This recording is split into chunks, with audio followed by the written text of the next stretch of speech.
Glover. I'm the MPP for Spadina Fort York. Thank you so much for joining our Condo Town Hall. I'm going to start with a land acknowledgement. I'd like to acknowledge that we are on the traditional territories of the Haudenosaunee, the Anishinaabe, the Chippewa, and the Mississaugas of the Credit, and that this is the land covered by Treaty 13, the Dish with One Spoon Wampum Treaty. And I think this is, when we're talking about condo ownership, I think, and condo management, we're talking about how we look after our homes and our communities. And I think it's very relevant to this land acknowledgement. Duke Redbird is an elder in the city of Toronto. And one of the lessons he talks about is that we are never truly owners of the land. We are stewards for the next generation. And so I think, that kind of thinking about stewardship is important when we're thinking about our homes and our communities and how we can be better stewards of this land and of our community, so that we can pass on to next generations really strong. Oh, okay. That's my fault. Go ahead. Yeah. Okay. So the meeting will be recorded. If you do not want to appear in the screen, then you can just leave your camera off. And I'll just read, we've got an anti-harassment statement. I'll start with reading that. Please note that this is a harassment-free space and bullying, intimidation, or disrespectful behavior will not be tolerated. Attendees have been muted upon entry, but you can ask questions using the chat function on Zoom or in the comments section if you are watching on a stream of the event on YouTube, Facebook, or Twitter. These will be monitored and we will try to answer as many questions as we can. If you would like to meet with me or if you have a specific question, you can contact my office and we will put the email in the chat, and you can also find it, just Google Chris Glover MPP, and you can also call my office. And the number to call my office is 416-603-9664. Let's see. And so at any time in this meeting, if you have a question that you would like to ask, you're welcome to put it in the chat or on the message board of the social media platform that you're using. And we'll try to get to as many questions as possible during this meeting. And so I'm going to launch right in. We did a survey when people were registering for this meeting about who would be attending. And so Claire, can you share with us share the screen so we can take a look at the results of the survey? So of the people who registered in advance for the meeting, 80% were condo owners, about 15% were condo tenants, 5% were prospective buyers, and about another 5% were other. And so it is primarily, most of the people participating are condo owners, and we'll try to gear our answers for those people, but we will try to, a lot of the issues that we're going to be dealing with are to do with prospective buyers and condo tenants as well. And can you scroll up a bit, Claire?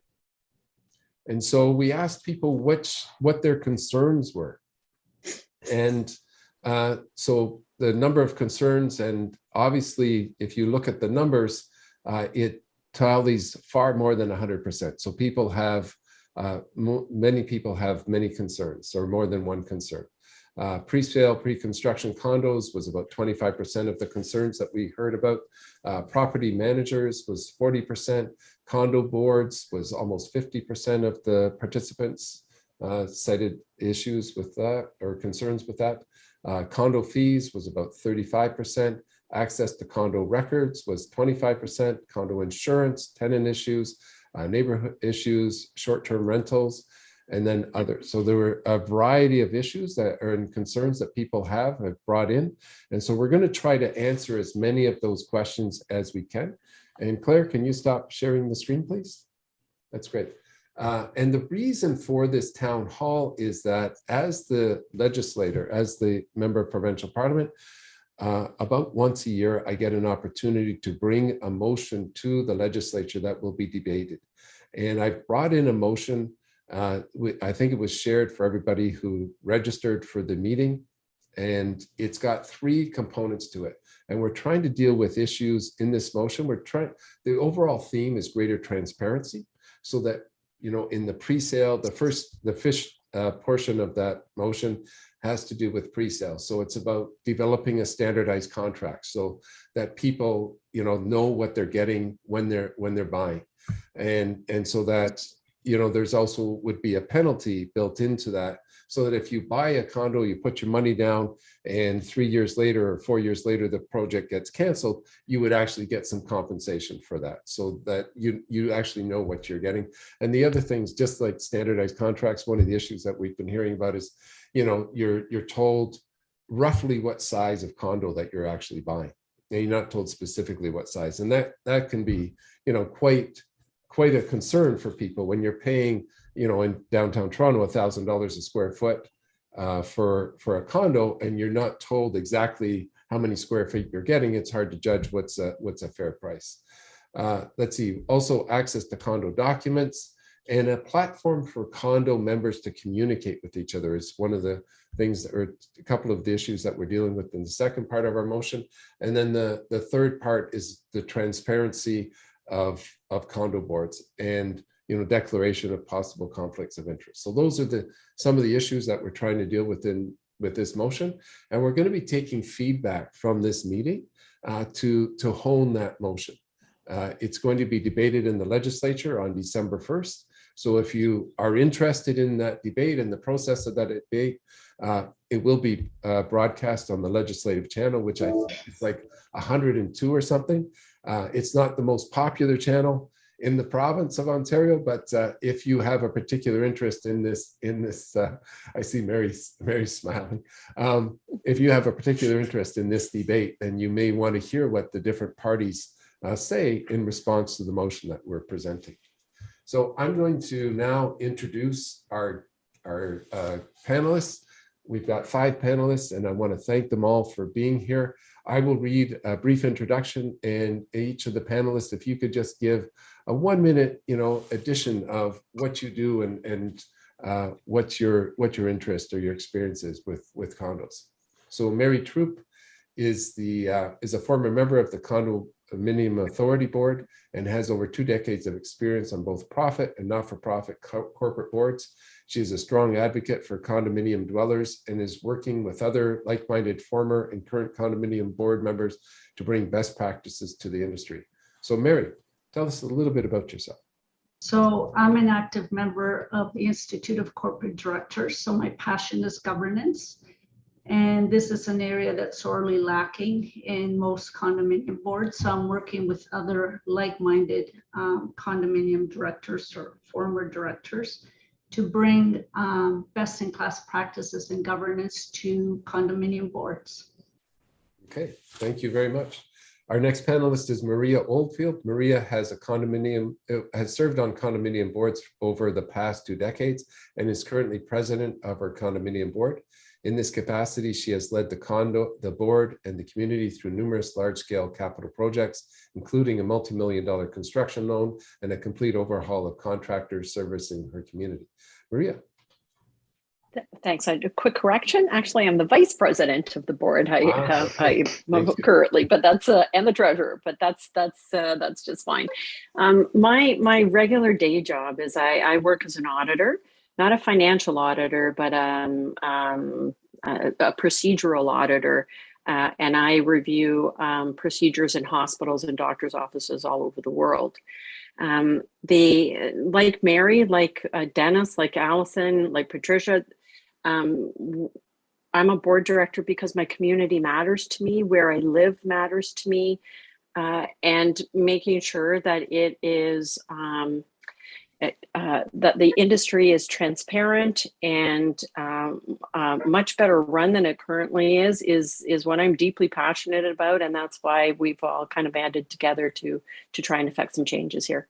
Wonderful, thank you for being here. So Dennis Moyer has over 20 years of board governance experience, having sat on profit and not-for-profit boards. He has been director for his condominium board for the past 4 years. Dennis brings over 30 years of business and community experiences to the table and is a strong advocate for good corporate governance. Dennis, over to you. It's an interesting situation you find yourself in as a director for a condo. I'm obviously probably a newbie relative to everyone else on the panel in terms of condominium boards. And it's quite surprising, and I think we all recognize this, that the governance elements are quite weak in many respects. I think people try their best, but there's a knowledge level that needs to exist in a board for it to be effective. And I think that's one thing that we have to somehow get to, but it's a journey. It's not something that happens overnight. So. Okay, thank you. Yes, and that's interesting because this is the kind of feedback that we're looking for in developing our motion and developing legislation to improve the running of condos. So Alison Scanlon is our next panelist. Alison is a condominium owner with a 30-year professional career in purchasing and supply chain for a Fortune 100 global manufacturer. Alison serves on the board of directors for the Condominium Authority of Ontario and is the chair of the Outreach Committee. She has served her condominium community as a director since 2018. So Alison, over to you. Well, thank you, Chris. It's a pleasure to be here this evening. Just a little bit about me. I began my condominium purchasing experience in 2015. And in that year, I experienced Terrian, special assessments, catastrophic events, turnover of condominium managers. And I really didn't know what my rights and responsibilities were as a condo owner. Okay. Alison, you're cutting out a bit. Maybe And you'll have to cut out your video. Sorry, let me stop my video. Okay, Yeah. great. So again, my focus again is working towards quality management systems and processes, best in class procurement, and really working to have condominium owners realize and understand what their rights and responsibilities are. Thank you. Okay, thank you. Thank you for being here. And it sounds like that was a real trial by fire when you bought your first condo. Okay, so our last panelist is Patricia Alia. Patricia is a senior lawyer with Alia Associates and has practiced condominium law and corporate law for over 25 years. Patricia has been a member of the CCI Toronto for over 10 years, and she's been a unit owner and a condominium director for the last 19 years in both the multi-story and the townhouse condominiums in Toronto. So Patricia, tell us a little bit about yourself. Thanks very much, Chris. I'm really passionate about condominiums because they impact people's lives on a daily basis. A lot of the questions that we're going to talk about tonight are things that I ponder, and I believe in good corporate governance, transparency, and I'm also interested in how the economic policies of the day and situations impact condos and how we can afford to make them more affordable and cost effective as we, live in them and work in them these days. That is the number one issue in this province right now is affordability coming out of the pandemic in particular. It's, the cost of housing has skyrocketed and the cost of food and gasoline, everything. So people are feeling really, really squeezed and people feel like they've been priced out of the market. So if we, during the questions, if we can, provide some answers or some directions around affordability, that would be helpful as well. So we saw in the survey that there's a number of issues that people have questions about. I'm going to start with some questions about short-term rentals. So our first question will be, is there any control over who is renting an absentee owner unit? And Maria, I believe you wanted to take this one on. Yeah, sure. So this is a great question, and it's something that affects us all as condo owners. Is the Airbnbs or the short-term rentals that just sort of create havoc for all of us. Within each condo corporation, we're all governed by a series of documents, whether it's a declaration or bylaws. Those declarations, in most cases, outline the expectations for a short-term rental. So, for instance, at our condominium, your short-term rental time period is a year or longer. So, anything less than a year is not allowed. However, enforcing that is another kettle of fish altogether. In terms of what absentee owners are allowed to do, what absentee owners are required to do is inform us who's in their unit. If they're using a short-term rental sort of illegally, not following the guidelines, then we generally don't get that information, as you can imagine. We rely on other unit owners to sort of report abuses of the unit. And then the property manager sends letter to the owner. If that gets poorly responded to, then we send a legal letter to the owner. But a lot of the times the owners just pay the cost of those legal letters, because that's the cost of doing business as an Airbnb. Beyond that, in Ontario, we do not have the teeth or the ability to issue escalating fines or penalties of any sort, as other provinces do. So our hands are a little bit tied with respect to this. So what can a condo board do? So if you get a report from a condo owner that says, hey, there's all these parties happening next door, it's, they're using it as a short-term rental, it's against our board policy, what can a condo board do? I mean, usually what happens is that the property manager is sending a letter to the owner to say this is how your unit's being used, and then we are using our lawyer to issue a legal letter. We can issue as many legal letters as we want, and then the unit owner is required to pay those legal letters. Beyond that, there's very little opportunity for us to sort of do something further. Right now, that's not a tribunal opportunity, but certainly the City of Toronto changed or tried to enact changes to the short-term rental legislation, and it's not had the teeth that it needs, because it was immediately challenged by Airbnb. So we're still stuck in this situation where we just keep issuing letters from a lawyer that say that to the owner that tell them they are in violation of the condo rules. Okay, and you said pay legal letter. Is there a fine associated with that letter, or do they have to pay for the cost of developing the letter? It's the cost. So there's no such thing as fines. It's a cost. They have to pay the cost of the developing of the letter. The corporation pays that cost up front, because we have to pay the lawyer. So if the unit owner chooses not to pay that cost, or ignore or ignore that, then the corporation is also stuck with the cost of the legal letters. Okay. The challenge, Chris, is that a lot of times the cost of that legal letter is less than the profit they're making if they're renting out as Airbnb. Right. So they don't care. They just keep paying. What would the cost of a legal letter be, roughly? Like, what's the range? It ranges from about $500 to about $700, depending on the law firm that's doing the work. Okay. So it's not insubstantial. It's, something.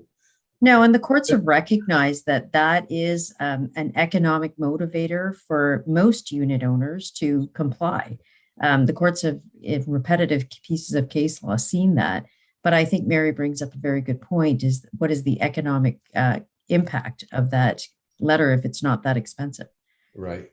So the next question is actually related to this. What is the accountability mechanism for owners who rent to tenants who then damage property or break COVID regulations? And Patricia, you're the lawyer in the room. Do you want to take this one on? Sure. So further to what Maria described, that is the beginning of the process. And then when we don't get compliance, we can actually act under Section 134 of the Condominium Act and bring an application in Superior Court, or depending on whether or not it's in the tribunal's jurisdiction, we could go to the tribunal for enforcement of the condominium documents. So under the Act, the declaration, the bylaws, and the rules, we find the thresholds, and the mechanism is in the Act or at the Condominium Authority tribunal. So there is a further path. It becomes legal, it becomes escalated. Sometimes we go to mediation depending on what the issue is, but often it's strictly a breach of the Act or the rules, and we can move to enforcing compliance. So then what happens is you get an order. The order is then something that the unit owner must comply with and ensure that all their guests, occupants, tenants comply with that. And the way the Act is drafted is that it's consumer protection legislation. So the costs under Section 134 can be attributed right back fully to the unit owners. So all their neighbors who haven't broken the rules don't have to pay the cost. that's where the fairness piece comes in. Mhm.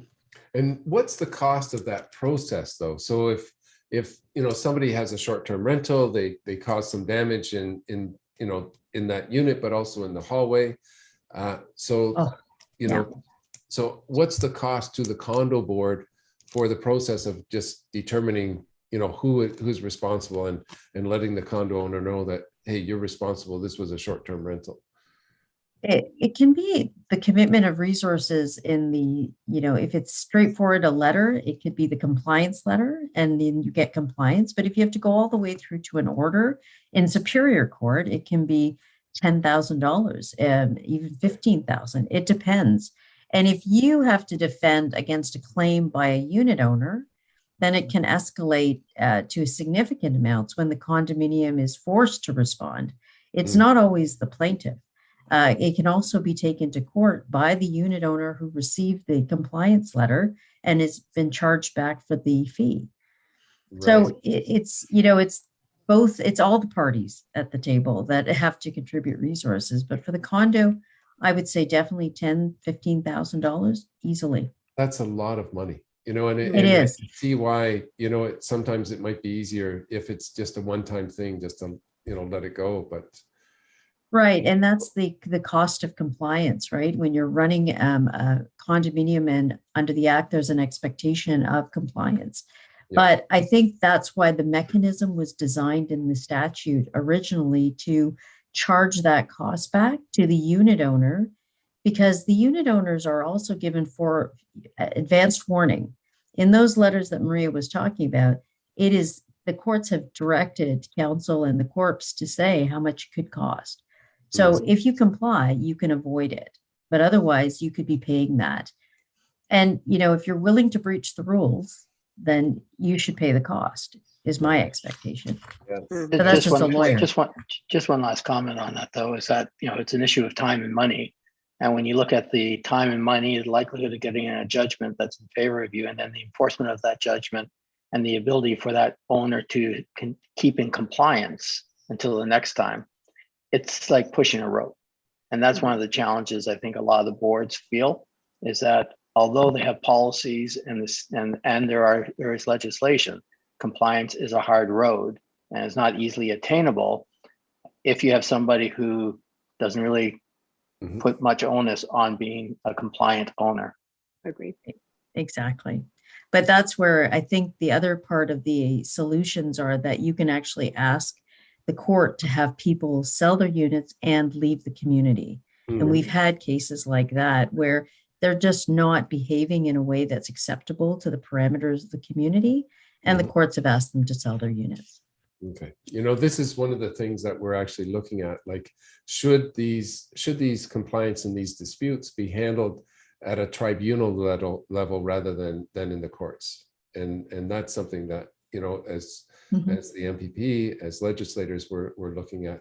And I've also got a couple of other questions that are more about governance and short-term rentals. What can the government do to better regulate short-term rentals?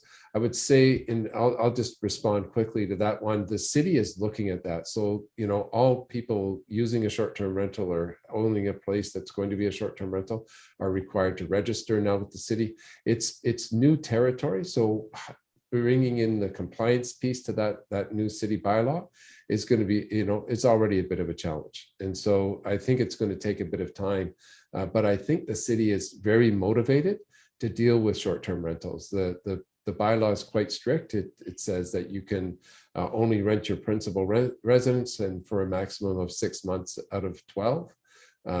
And it's because of all the incidents with short-term rentals that have been, received a lot of media coverage. So we are looking at both the provincial and at the municipal level about bringing in compliance with the city bylaw. I'm going to go to the next topic, which is noise and neighbor disputes. So the next question is, what are the rights of a tenant or owner when it comes to noise from neighbors, short-term renters, and streets and highways? Why is there no enforcement of city noise bylaws by property managers? And the other question related to this is, what is the mechanism for resolving conflicts with neighbors who are breaking, for example, noise rules in the condo? Who would like to tackle this one? I'm happy to take this. So, I mean, the first thing that I will say to as a board director when somebody brings these complaints to us as a corporation is that we're going to encourage people to do the neighbor to neighbor approach first. A lot of the times, your neighbor has no idea that their noise transfers, their cigarette smoke transfers. And honestly, I would say a well over 50% of disputes in the corporation get solved just by having that neighbor to neighbor discussion. So that first and foremost is what I would encourage people to try. It's a polite conversation.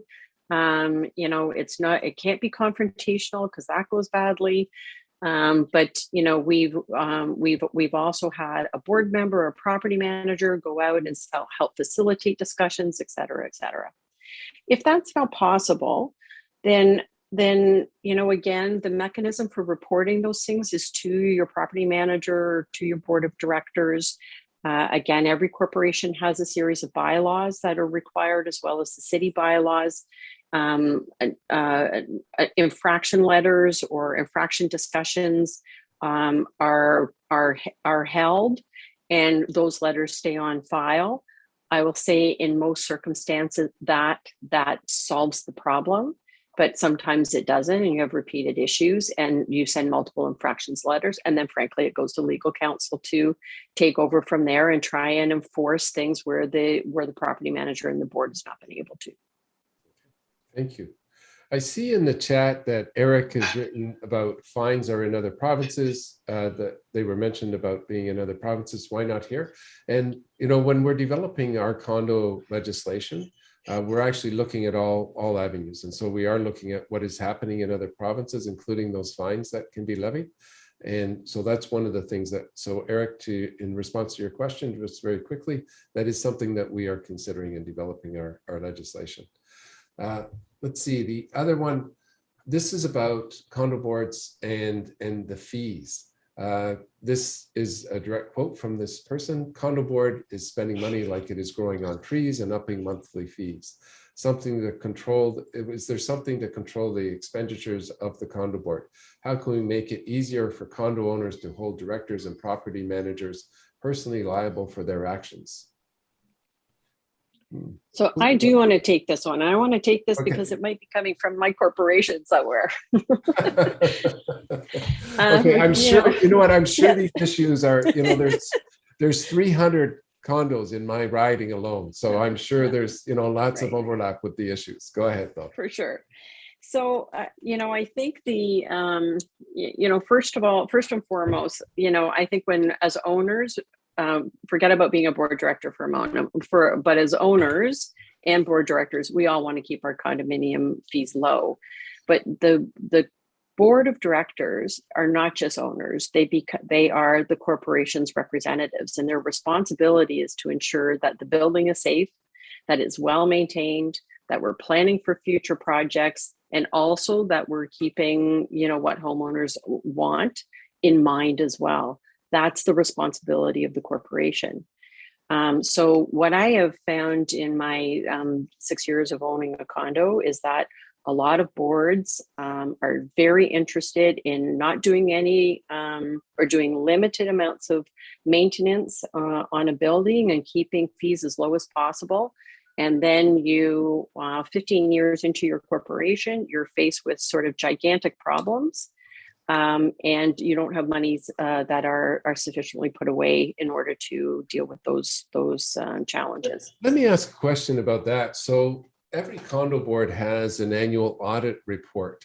Would it not say that, hey, your reserve fund is not up to snuff, that you're going to be walloped with a huge increase in fees at some point? Well, that's a two-part process. Yes, the auditor audits the actual content of the reserve fund and the bank account to make sure it's all there. They may make a note in the audited financials to say that you're underfunded, but really the reserve fund study and the projections are driven by the engineer. And those studies are done every 3 years at different levels of intensity. So it's whether there's an intersection of that data for people to understand where they're supposed to be and how they're supposed to get there and whether their fee increases are keeping up with that. But I agree that if you look at the audited financials and you see that you haven't hit your reserve fund contribution targets under the funding plan, somebody should be looking at, those are red flags. Mhm. It's also being able to identify the right data. Okay, good. And Maria, you continue with what you were saying as well. And then we've got Allison has raised her hand as well. Yeah, for sure. I think the challenge about reserve funds is that reserve funds are basically a plan for repairs and replacements of major components of your building over a period of decades. And the engineers are working under the assumption that the building is sound and solid. They frequently do an inspection of the building before they're writing their reserve fund study. Or the reserve fund study. What it doesn't account for is when things don't go as planned. And we hear all the time about new builds that have a collapse of roofing elements a year into their builds, or Allison's scenario, my scenario when I moved in here, we had catastrophic water issues that nearly bankrupted the corporation. So there are, in terms of the difficult decisions that a board needs to make, I do want to just kind of address that a little bit. In trying to make we had literally a $9.7 million series of projects that we needed to do or declare our corporation bankrupt. Not an easy decision for a board to make, but I want people to really understand that it's not 5 people sitting around a table with no experience trying to make that decision. We looped in our engineers, our lawyers, our accountants, our auditor, our loan planner, our other financial assistants in order to come to a collaborative, and our property manager to come to a collaborative and best path forward in a really difficult situation. Does that mean that everybody is facing a substantial special assessment in 2 years? It does. But it's that or lose your home. So, Right. Tough. Right. That sounds like a really Something difficult that- situation. Let's see, Allison's had her hand up, and then we'll go to Mary and Patricia, and we'll try to keep the answers concise because we do have a number of questions here. No. It's all really good. And I think as we've, outlined the roles of the managers and the condos and the boards, the board and the owners, I think that, we'll be able to get quicker with the responses. But Allison, you're up, and then Mary, then Patricia. Thanks, Chris. I think, again, we know that it's important to note the decisions regarding budgets and common expense fees are local decisions of each condominium board, and they're very specific to each corporation. And there are disagreements. I think there's more disagreements than not, and they happen. And I think it's important that condominium owners need to really understand their financial situation. And then they also need to really understand who they are electing to manage their condominium. And I think, again, if the focus is to keep the corporation costs low, you need to really understand that you've got sound governance and sound financial management in place. From the CIO's perspective, the CIO does provide condominium corporations with a variety of educational resources. There's mandatory training that directors have to go through, but it is important that we ensure that there's good governance and sound financial management. From the condominium owner's perspective, I encourage everyone, take a look at the condominium buyer's guide, get to know what your rights and responsibilities are, and really take the time to understand the financials and the community, the investment that you've bought into. Thank you. Okay, thank you. And Mary, before we go to you, I've just got a comment in the chat here. Eric is saying that you would need periodic engineering reports to look at maintenance and capital projects to come. And that one, I think we're sort of covering that. You're absolutely right. We need those engineering reports. And there's a comment from Lionel Collier. And I don't know if this is the Lionel Collier, but many years ago, I went to high school with a guy named Lionel Collier. I don't know if this is the same one. Lionel, if it is you, put that in the chat. But Lionel is saying the reserve fund study is not an operating fund. Savings and operating fund mean that maintenance is not being done. This is a red flag and it's not related to the reserve fund. The lack of maintenance will come back to bite you. So I think that's a good word of caution 100%. from Very true. from Lionel. So we obviously went to a good high school if it's the same Lionel. Mary, you're up. So that's what I wanted to mention, because just going into good governance practices and transparency, the biggest problem is most owners do not understand what maintenance fees are comprised of. And the operating budget is something that's under the control of the board, because that's where you pay for your cleaning and your staff and your property management and your legal fees. And then the reserve fund part of it, that's set by the engineers, and you don't have a lot of control on how much you have to raise that every year. And you have to make sure you don't ignore that part, or as Maria says, 10 years down the road, you have a really big assessment that nobody can afford. But it's having the transparency and having the boards walk owners through each line so they understand. Because a lot of the times when the maintenance fees are going up, they're actually because of utilities, water and hydro, which is not at all under the control of the board. But if an owner doesn't know that, they think, where's my money going? So a lot of it is just communication and transparency.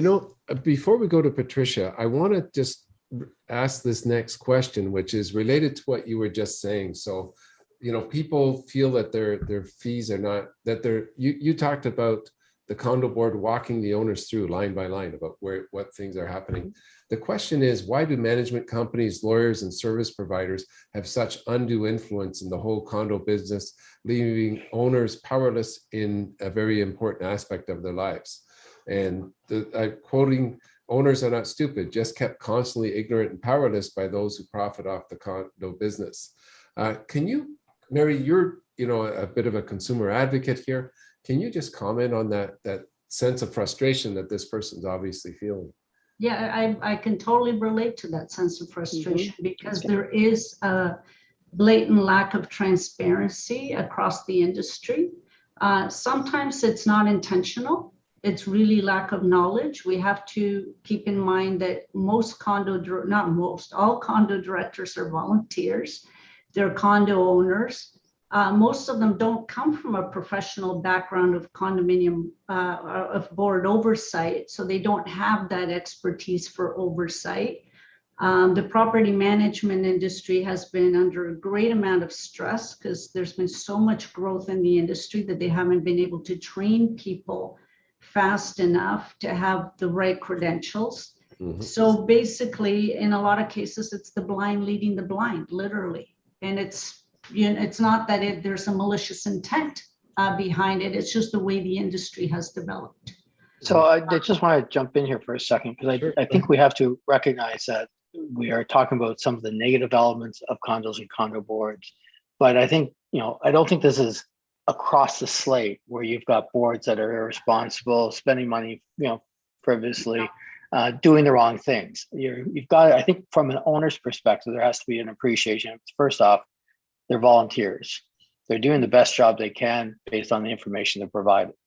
What the owner's responsibility is to also jump into that information line and become a little more condo intuitive about what it is that they're looking at when they get a financial statement. So when you say condo fees are going up crazily, that is a combination of, yes, Mary, you're absolutely right, utilities, general costs, but it's also layered on what does it cost relative to the engineer's report. And each year when you have a study, particularly in the last 3 years, construction materials have skyrocketed. And they're pricing those materials or those repairs based on today's prices. So these are all elements that you have to factor in. And sometimes it's not that obvious to an owner. And rightfully, they get upset and concerned and frustrated. But people have to take time to better understand what it is that they're looking at. And directors have to better understand what it is that they're actually managing. Right. You know what? And I think, Dennis, you started your comment with, the context. I live in a condo. I'm in a condo right now where I'm conducting this Zoom, and I love it. I love where I live. I love the building that I live in. And I mean, I know there's issues, like we had a flood just recently, that wiped out a lot of our common spaces, but still, in spite of that all, it's an absolutely incredible place to live. And we've got a social committee. I've gotten to know my neighbors. Anyway, so I do really like condo living. Patricia, you had some comments. Go ahead. Yeah, I think, understanding where a condo is in its life cycle is part of one of the pieces that has to be communicated. I think CCI has spent over 35 years educating directors, and that is across Ontario. And you see meet a variety of directors. One of the biggest issues at condo boards is the lack of legacy, lack of records, because boards change. And so people don't always remember the history of the corporation, which can work against it. And as well, condos are aging, and that isn't a more expensive issue to deal with. As we age, there are different things we need to spend money on, and we need to think about that. I think communication, having town hall meetings to explain to owners why certain decisions were taken, how, what the plan is on the reserve fund, can actually help de-escalate a lot of these concerns 100%. And even some of the fears that maybe drive these kind of, reflections. I found on my condo board, because I am a condo lawyer, for 15 years, we had town hall meetings in addition to the AGM, and we were very well prepared financially when we had those major expenditures come up. But everybody was on the same path, and that was very important in our community. You know what? Relevant to what you just said, there's a question in the chat from Linda Shields, and she says, besides at the AGM, what level of communication can owners expect from the condo board throughout the year? And typically, how does the board interact with property management? Great question. In the technology today, we have websites, we have emails, we have newsletters, we have town halls, we have Zoom. These are all tools that I've seen boards effectively across the province use to, bring their communities together, inform them, and keep them apprised of a variety of different things. And that communication backbone is an important, I think, strategy for all boards to develop. Maria, you were going to say? I was going to say, a lot of us have opted for electronic portals as well, over the web-based portals that help us communicate with our owners on a regular basis. I think the group of us that works together in the GTA Condo Directors group, we're all pretty much of the same mindset that the more information that we give to people, the better educated they are and the happier the community ultimately is. That doesn't mean that we don't have our challenges and issues, but at least people feel as if they've been informed and they're aware of what's going on. So, we really encourage boards to post their board minutes, to post their monthly financial statements, to post the reserve fund study, to post newsletters, to continually borderline over communicate with people so that the community feels like they're part of something. Okay. And Mary, we've had a conversation. Oh, before I get to this, Allison, if you would like to weigh in, please use your electronic hand. And then I'll know that we'll put you in the queue for speaking. But Mary, we've had a conversation about, mandating some sort of communication portal so that condo owners can communicate with each other. Because one of the issues that's come up in the discussions about condos is that sometimes the owners can't actually communicate with each other to call a condo meeting when they feel one is necessary. Can you talk about that issue as far as communication goes? That is one of the problems, because of course owners, if 15% of the owners get together on any one issue, they can requisition a meeting. But the question is, if you live in a building where you only have access to your own floor, or people aren't allowed to solicit or go door by door, is how do you get to know that 15% of owners? Mm-hmm. Because you're only likely going to run into the people in your own floor. So what we've done is, and we have a portal like Maria says, and it allows us to send blast emails to all the owners. Now, usually it's used for renting a parking spot or a locker or whatever, But if you ever wanted to communicate on something else, you could. And I think that's a very important tool to have for owners, because a condominium is a community. It's like a little town in the old days, right? I mean, some of them now have like 1,000 people or 1,500, like an enormous number of people. So why shouldn't you build that community and let owners get to know each other and get together on issues they want addressed? It's all about transparency and communication. Actually, the condo that I'm in, it has 600 units. So it's There you go, a little town. pretty big. It is. Can I add a slightly different perspective, if I may? Mhm.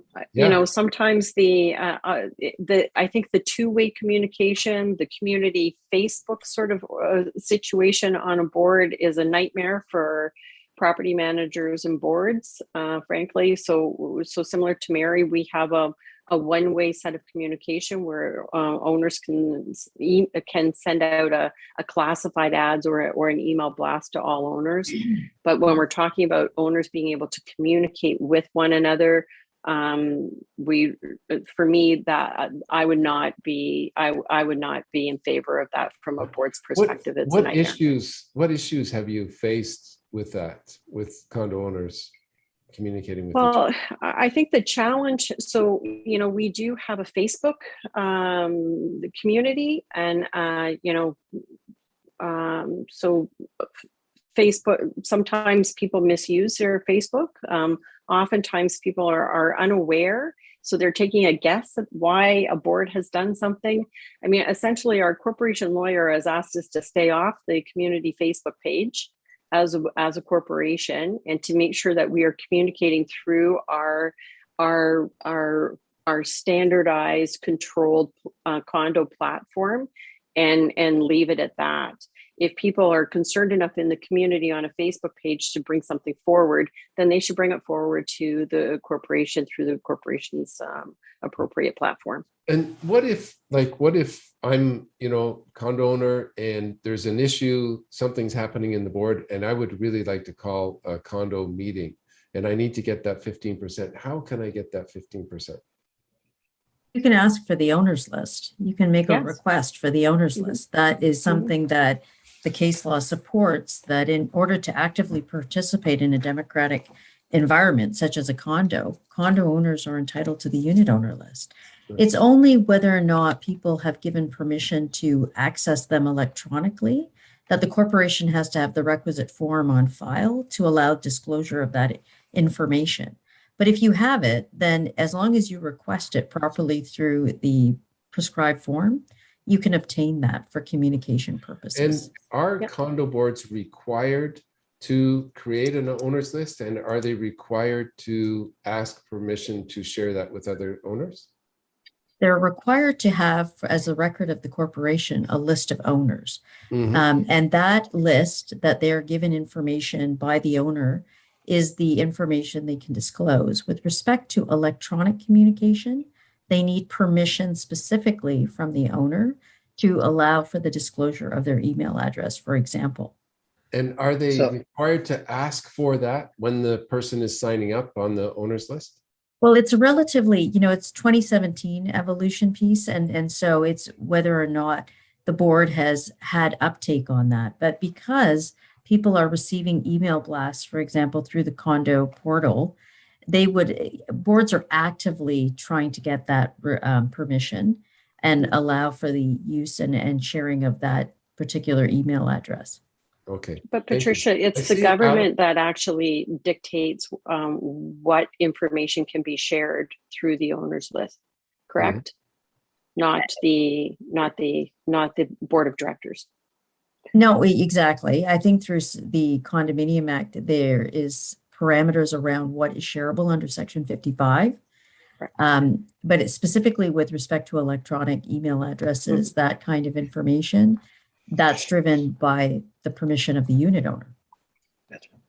Thank you. So I see Allison. Allison has her hand up. Let's take Allison, then we'll go to Mary and then Dennis. Okay.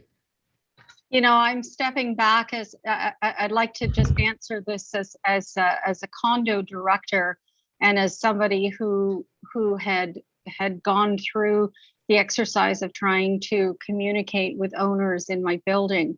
And Patricia, I've never seen a situation where email addresses have been disclosed. And that's one of the challenges. And I know in my particular case, Chris, I actually sent a letter to every owner in the building, and I probably spent 4 months just trying to track people down. And then we started communicating amongst ourselves. And there was a tremendous amount of benefit to doing that. And it strengthened our community. And we had challenges to overcome, and we were able to overcome them by doing that. With reference to the other comments about having the portal, we have that in our building, and I do support that.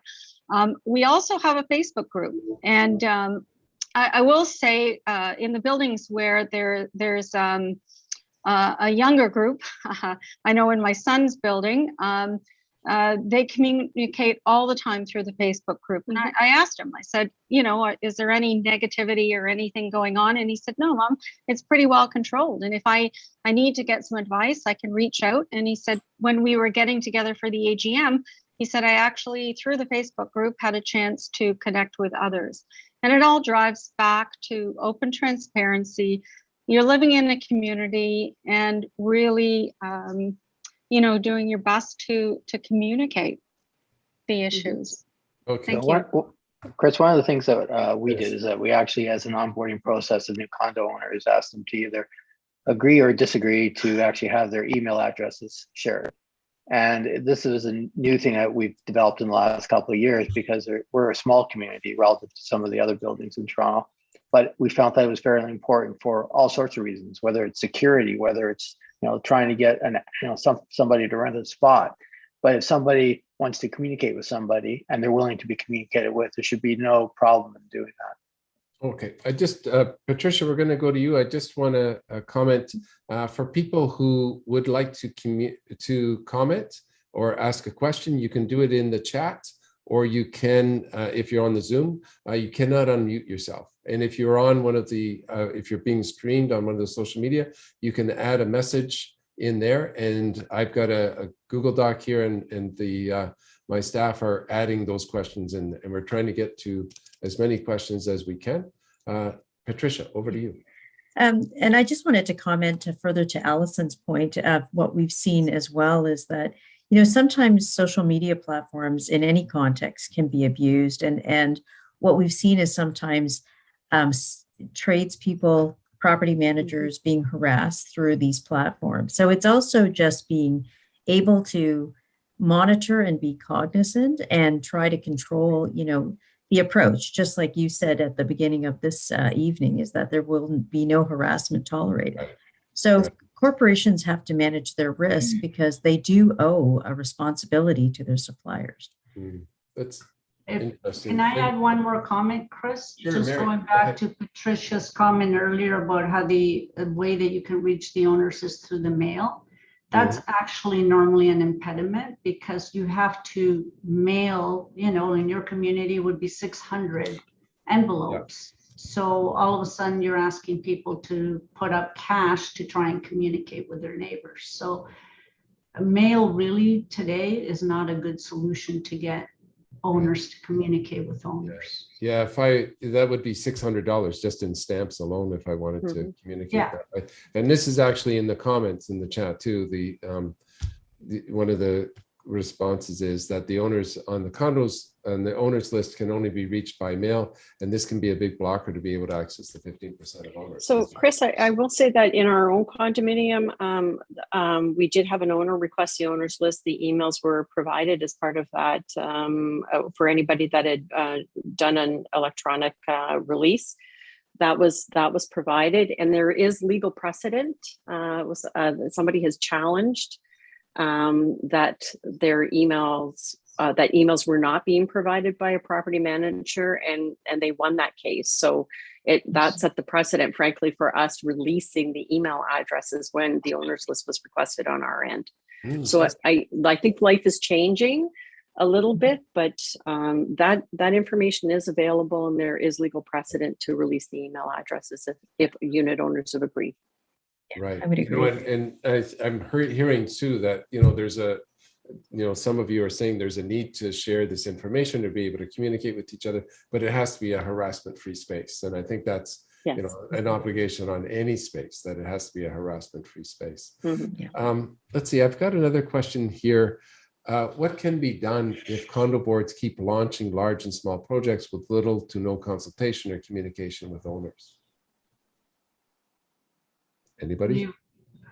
Well, it really depends where it's launched from. In terms of the obligations of the board has to undertake certain projects, and it has the ability under Section 97 of the Act to undertake capital asset replacement. And sometimes, I understand the need for unit owners to understand these projects, and I think good communication in advance is important. But the decision-making doesn't lie with the unit owners. Otherwise, things would not get done. And I think there has to be a balance there. People need to understand what issues fall within the bailiwick of the unit owners, and the Act does provide for that in certain circumstances, and other things do not. But I think, if there is sort of an inconsistent ebb and flow and there's an unpredictability, then it's worth asking for a town hall or asking for some more clarity and communication to understand the path, because people are also trying to plan their lives around this. And these projects, in addition to costing money, can disrupt people's lives. It's a construction site with people living in it. You would know this from the flood. It's a challenge. Okay. Yeah. Mary, and then Dennis. To me, it always goes back to the right communication and transparency. Of course, I agree that the condo boards have all the right to make the decisions. That's why they're there. But communication cures 99% of all problems. If you telegraph it in advance and you give them lots of warning, you tell them exactly what the disruption is going to be. You keep reminding them, as Maria said earlier, now we have so many ways to communicate through email blasts or through the software portals. There's really no excuse not to communicate. Yeah, I will say my own condo is very good at communication. They've developed recently a text messaging thing. So I'm signed up on this text messaging. When there's going to be some construction, in the building, I get a notification, there's going to be some construction noise on, X floor, for the next few days. And that's helpful to know. I've got a comment actually, Dennis, you wanted to comment on this. And then I've got a very, concerning situation that one of the people has commented on in chat. So Dennis, and then we'll come back to this comment. Again, may seem to some owners that the board, again, is just spending money, but generally most of the projects that they're spending it on were probably laid out in the budget that everyone received before their fees went up. And the information is available again. It just takes a little more time and effort to actually understand it or read it, and then ask the poignant questions to the board or the property manager as to what's happening specifically, if they have any further questions at that time. But unless, again, the board is outside of its responsibilities or there's an emergency repair, they're generally doing everything they've said they were going to do relative to the budget that was presented. Okay. I want to read, thank you for that, Dennis. I want to read this nightmare situation that this person is describing in the chat. She says, our condo board has been overtaken by a cartel who are on many other condo boards. One of the board of directors earned huge commissions and bonuses by managing reserve funds of multiple condos.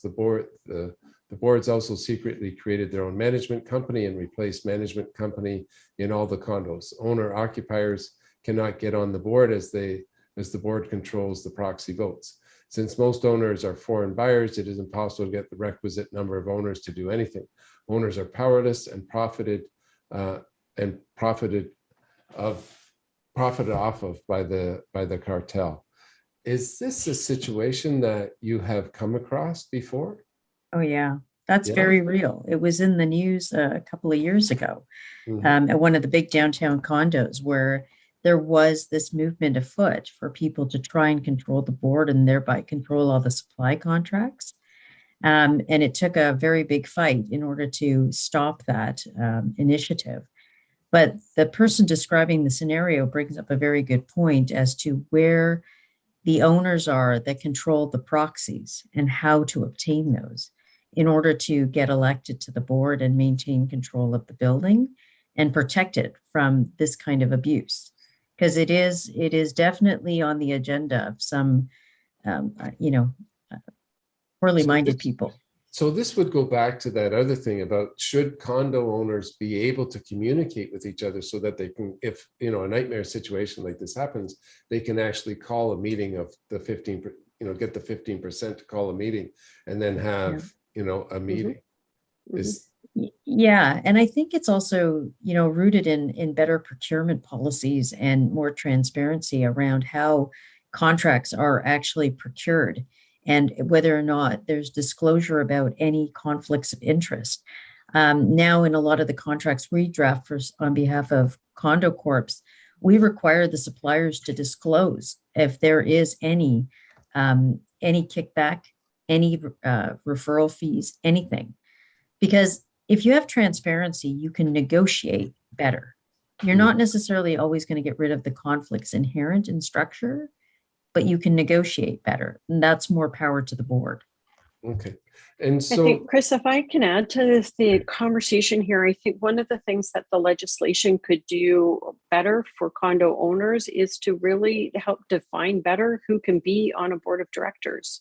right. Many of the people that we're talking about with the sort of cartel, to use the writer's words, the cartels, those people don't actually live at the condominium, and they have somehow managed to get their name into a condominium vote, and people sort of vote for them for whatever reason.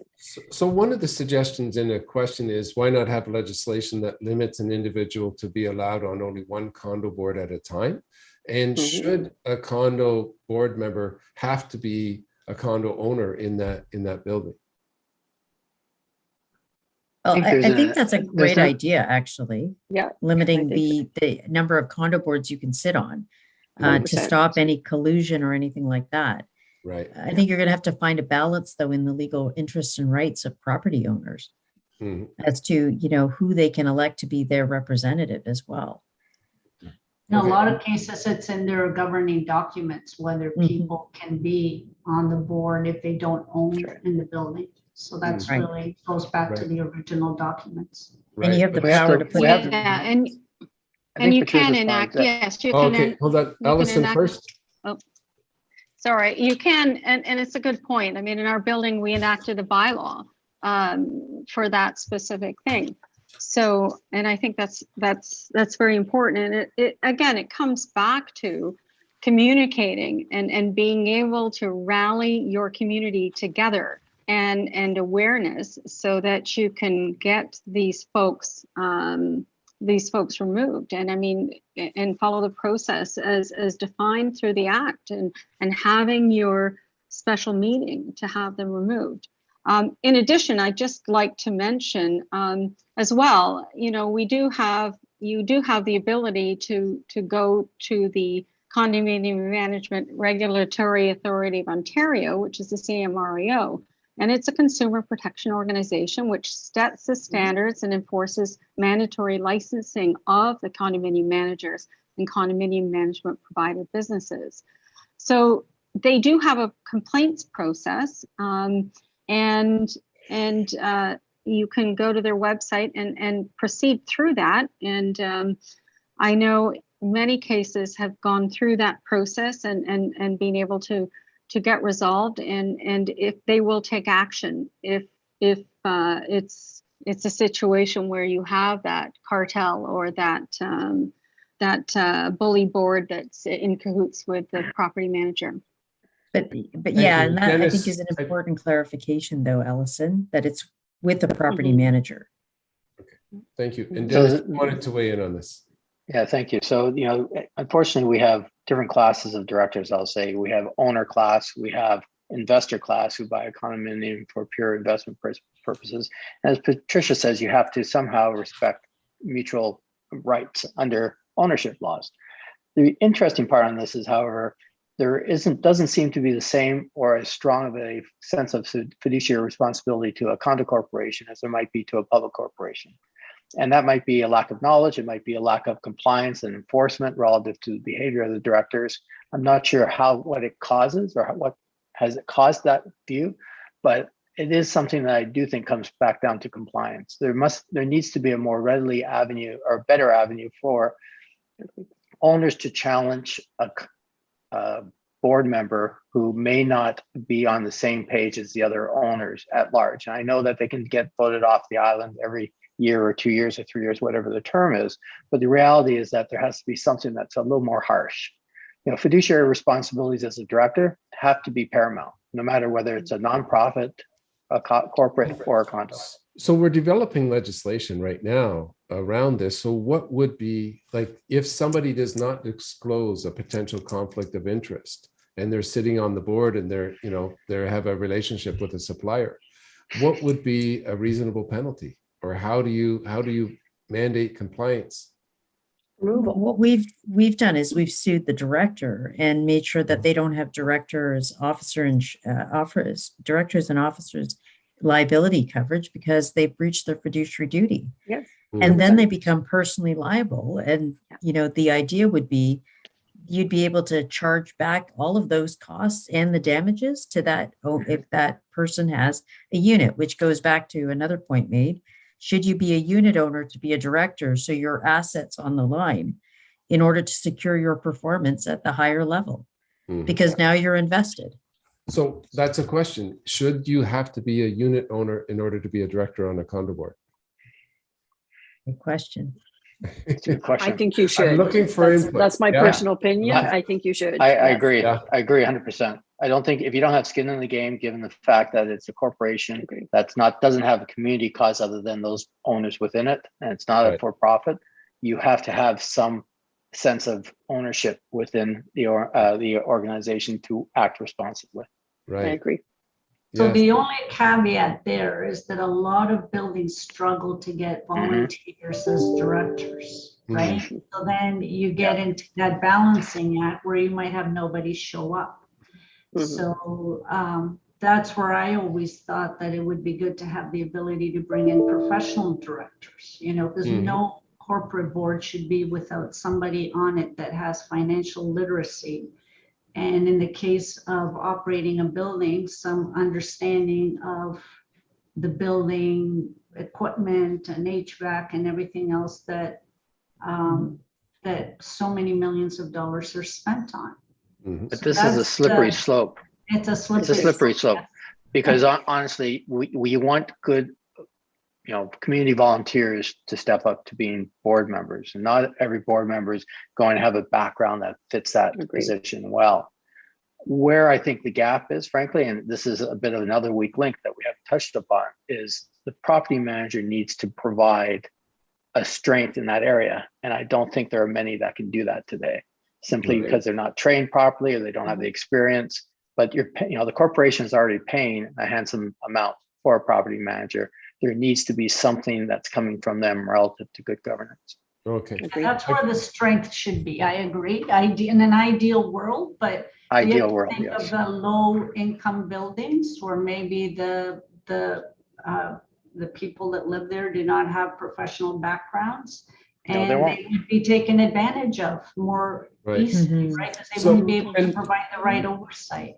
And Mary, what you're talking about with a professional director, that you're talking about somebody who's from a regulated profession so that they would have a responsibility and possibly insurance from that regulated profession to meet their fiduciary duties as a member of that board.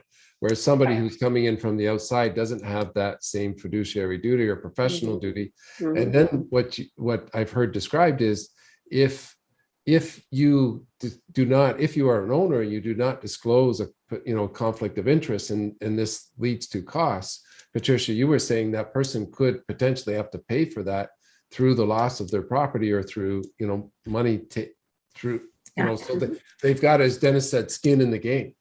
And one of the questions on the chat is, why would somebody want to be on a condo board if they're not an owner, except for Exactly. personal gain. Well, that's I think, exactly I it. think, Something? yeah, I think that therein lies the real challenge, because even though you may think you're going to bring on a volunteer professional director to a nonprofit, so to speak, condo corporation, what's the motivation of him or her doing the job in the way they should be done? It's a challenge, right? But I'm assuming, Mary, when you were suggesting that, you were actually suggesting like a paid profession, a paid Yeah. position as a professional director.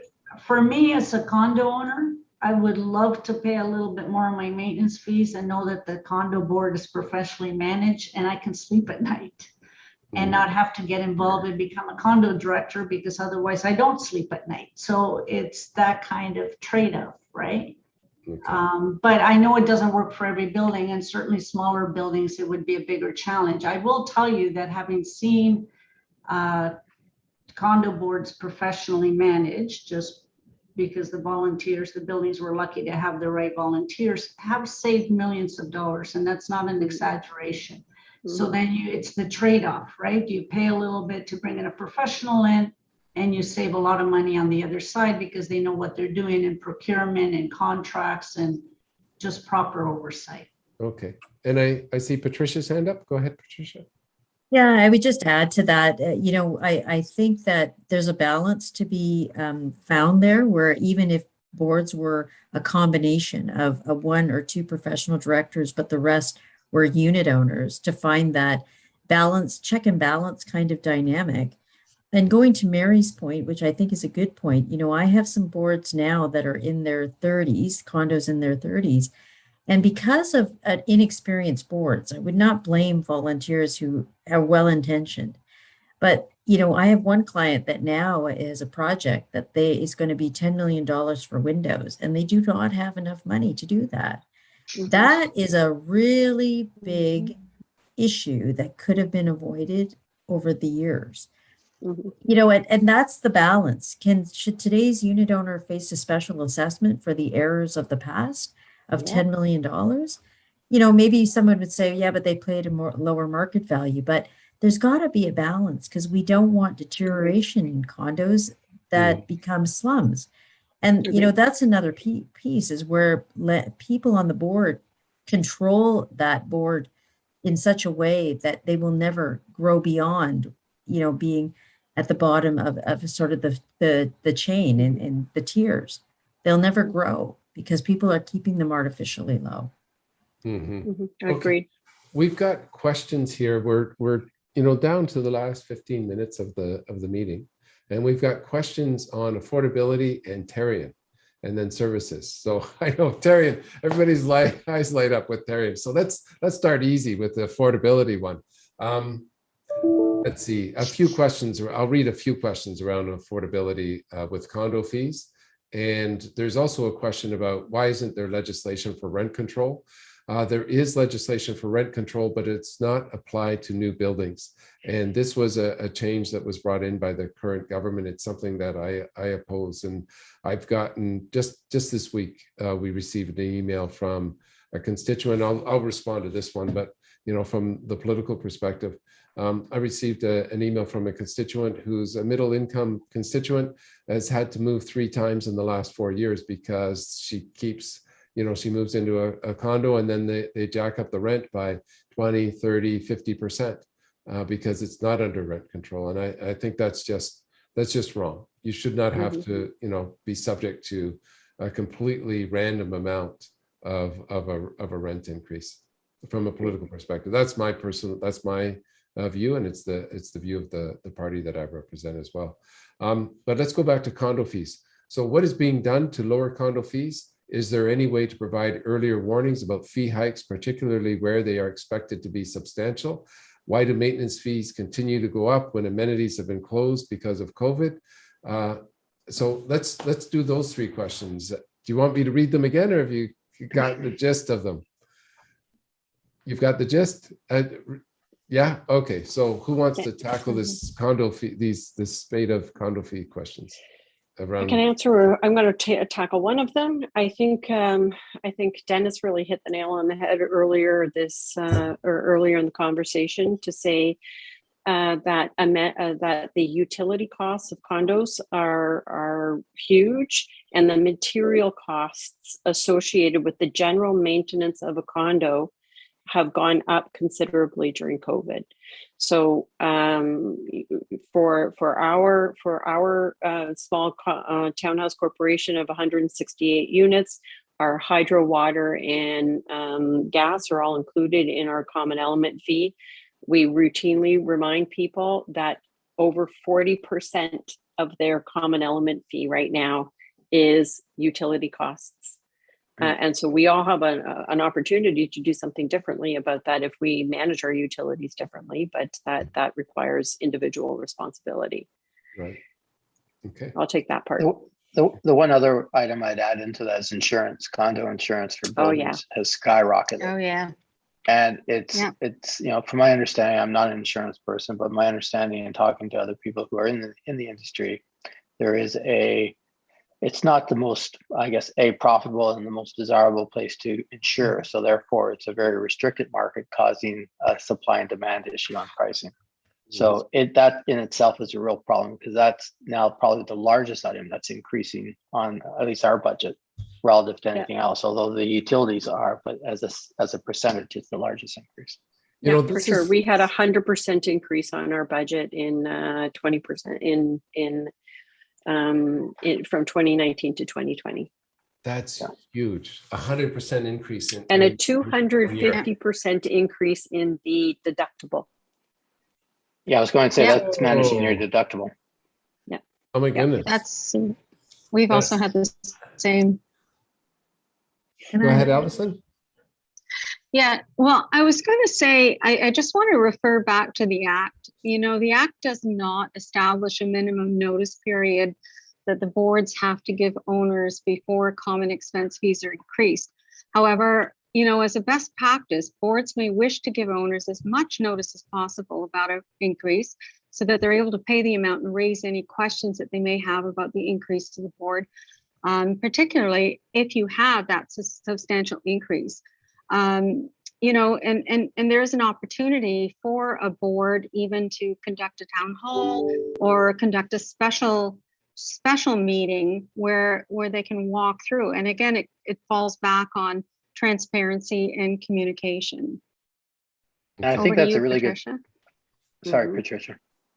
Oh, I was going to say, further to what Allison's saying, and I completely agree, setting the expectations really clearly, breaking down the budget into those things that we can control and what we cannot control, and communicating that back is really important. On the insurance piece, I sit on CCI's National Governance Committee, and we're dealing with insurance. And what we've seen are a couple of legislative changes which might be applicable here, is that people are talking about mandatory unit owner insurance. And in BC, what they did is they eliminated best pricing practices, because now we syndicate our insurance coverage. And what was happening in BC is that the party quoting the highest component of the insurance syndication cost was going to set the rate for the whole insurance policy. Now that is stopped in BC. And so that's actually causing a reduction in the aggregate premium, because people are insuring at the actual component syndicated cost. Patricia, I'm going to reveal my own ignorance here. And I bet, and if I've got a question, I bet there's some other people. What is the syndication of the insurance? How does that work? Okay, so generally, because the asset values are so big, especially in Toronto, one insurer cannot cover it. So what they do is they syndicate it out by having multiple insurers together. Each one of them will make a quote on a portion of the coverage. And let's say insurer A says 40 cents, insurer B says 30 cents. In BC, the 40 cents would have dominated all of the all the insurers that would have been syndicated together. And so if you now allow it to go with the market, 40 cents, 30 cents, 20 cents, the aggregate cost is real, but it's also maybe more affordable to the condo. Right. Okay. Yeah. Is that practice happening? Is that practice happening in Ontario, Patricia? I'm not sure, to be honest. I have to look into that. That's a great question. But I believe that it has been permitted in other jurisdictions, including Ontario. BC is the only one who actively addressed it You that I know of.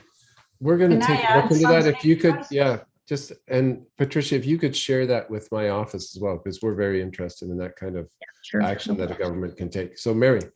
So just to go back to why insurance is a problem, it comes back to all the new builds and builders being able to walk away from faulty Yep. construction and leaving the owners footing the bill, which has raised 100%. insurance costs around across the industry. So that's where the 100%. problem started. This was never a problem, at least not in Toronto until the last 10 years.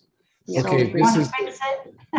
This is a segue. nice segue into Tarion. Okay, but I've got one comment in the chat that I'll read before I go to the Tarion question. There are very few players in the condo insurance, and increases can be 15 to 18% a year due to the near monopoly. Some kind of regulation on how much can be increased from year to year Agreed. would really Agreed. help keep these fees in check.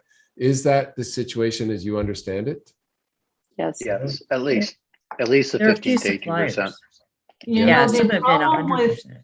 But the problem with regulating a private industry is you cannot force a private corporation to underwrite Right, something okay. that's unprofitable. Yeah, So you regulate it, they'll all just leave the business. right. So then who's going to Right. step in and insure? The government? In Florida, it had to be the government because they stopped providing. And in insurance. Saskatchewan, they're doing that. The government is the insurer. But another way to look at it is, what are the asset classes we're in? Maybe we're in too broad an asset class so that we're taking on risk and being underwritten at too high a risk level. So CCI has been looking at that and trying to figure out if there's a better class, or maybe we should be our own class. I don't know. And as well, we should get rid of water, because that's just the worst. Well, yes. If we're gonna have just no water, Drives it all up. well, that's what destroyed the common spaces in my building recently. And that's It's also- a multi-million-dollar claim, Chris. So you will see your insurance was- deductible go up tremendously next year. Yeah. Yeah. And- It sorry. was, yeah. Okay, let's go to this Tarion question. What is Tarion's primary mandate? Given that homeowners ultimately pay for the Tarion warranty, what can a homeowner expect from Tarion in a dispute with a builder? Big question. Anybody want to Can I talk? take it? Go for it. Yeah, please. You can start Okay. it. I'll start it. Yeah. And I say this respectfully, but Tarion is an insurer, and you need to look at it as an insurer. You're fighting to prove your claim, and I hate to say that, even though I know you're indirectly paying for it. But I think Tarion's mandate is to try and provide some level of security or comfort to purchasers, that there will be somebody there to protect them. And they do assist, but it can be an uphill battle. And I think that's one of the challenges. And one of my biggest gripes, and I'll just share it here, has always been that when a board does the work and they do the investigation, they are not compensated for their professional fees in doing so. And the reality is this: if a condo proves its position that the common elements were defective, they did not get what they paid for. And they should not have to foot the bill, because otherwise it comes out of their reserve fund, their unit owner pockets, and that's not what they paid for. Right. It should only be fair. You've got Maria agreeing with you there. Anybody else want to weigh in on Tarion here? The murky waters of Tarion. Okay, we're almost out of time. I will just say that a colleague of mine, MPP Tom Rakozovich, has actually brought forward a motion or a bill before the House, and he's asked to allow competition in the home ownership or the home insurance business, so that Tarion would not be the sole provider, that there would be a competitive, market for new buyers insurance. And it's something that he researched for quite some time, and he thinks that is the best solution to go forward. Sounds like a big great issue- idea. Yeah, the Yeah. big issue with Tarion has been the makeup of the board, which is dominated by the developers, which have a vested interest, even though it's paid for by the condo buyers. And so that conflict has existed since Tarion was started in, I believe it was the mid 70s, if I'm if I'm remembering correctly.